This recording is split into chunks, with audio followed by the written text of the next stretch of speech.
On the process level, I would like to pay some specific attention to digital platforms because they are so powerful. So they're utilizing the digital format, the abundance of networks and automatic processing.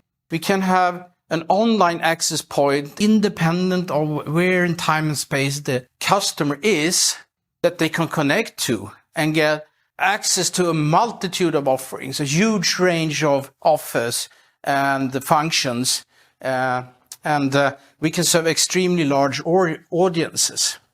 And this is something that has been transforming how business works in many different sectors and areas. And we know many famous platforms like eBay, Airbnb, Skype, others that use this specific implementation of digital technology to achieve scope benefits and scale benefits at the same time.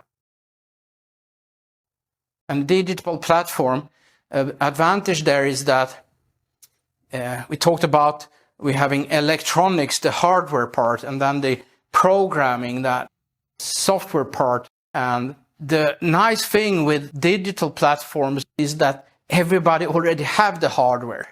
You don't have to provide them with anything physical for them to get the value from your service or the thing that you designed. They already have the hardware. You only have to provide the software that they can download. So platforms coordinate functions, and because it's disconnected from the platform owner's role as a provider of a stable infrastructure, they can connect to many different suppliers. Some actors do the payment part, some do the service part, some do the content part, some do the software, some sell the hardware and so on, and they're all offered on a platform that maybe helps us configure a solution that works together in compatible ways and it's good for our needs.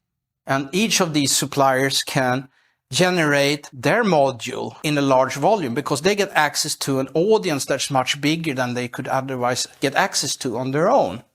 So you get the economy of scale for both the platform owner and the complementors. You also get a higher user value because you have more components that the user can select from. And if the platform allows for customization and configuration, they can put together more high value combinations. So the utility of a platform for the user is usually very, very high.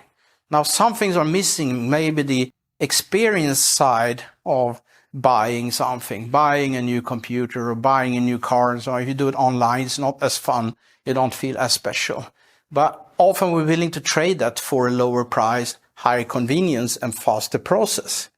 And this abundance of options is really something that we appreciate, as long as we get help in organizing the abundance by those functions also. So for the platform owner, there's a low capex because we don't have to invest in the platform. We don't have to invest in producing all the apps or all the different content and all that.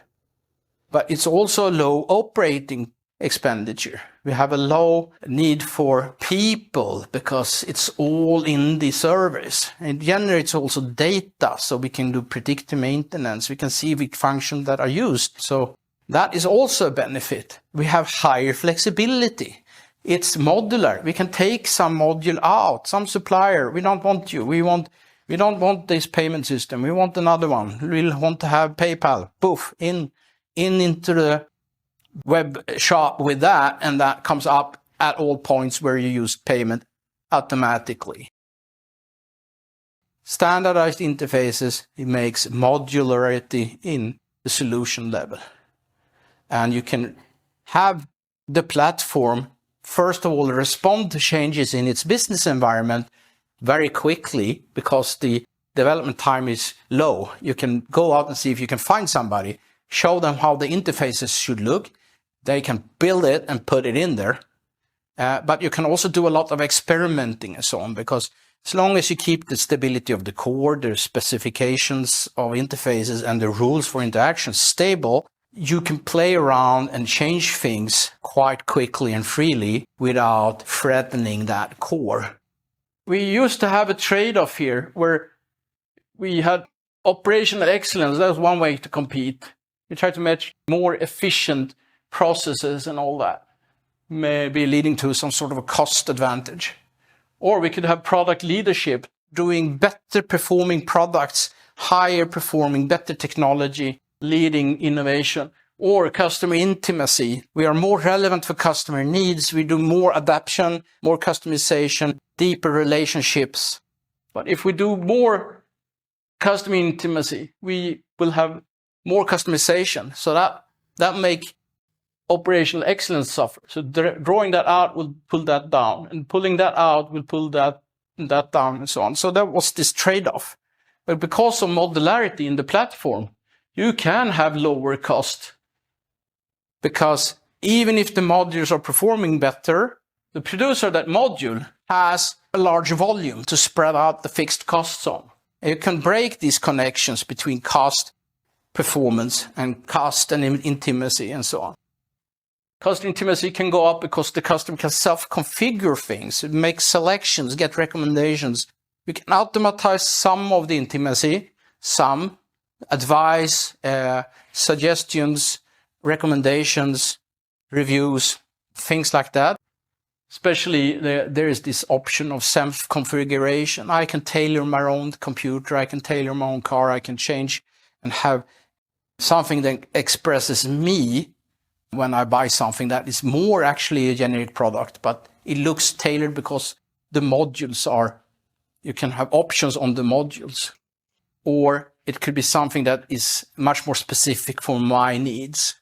Like I can get a 6-seated car or 5-seated car or 7-seated car and all that. And that's, that would be super expensive if the seating arrangements were not modular and there were interfaces where you stick the seats into the frame. But if you don't want to do a platform, you have to at least think about what if someone else do a platform and I don't, how do I defend my way of doing things, my business model, so I don't get disrupted as soon as someone think about making a platform in my area.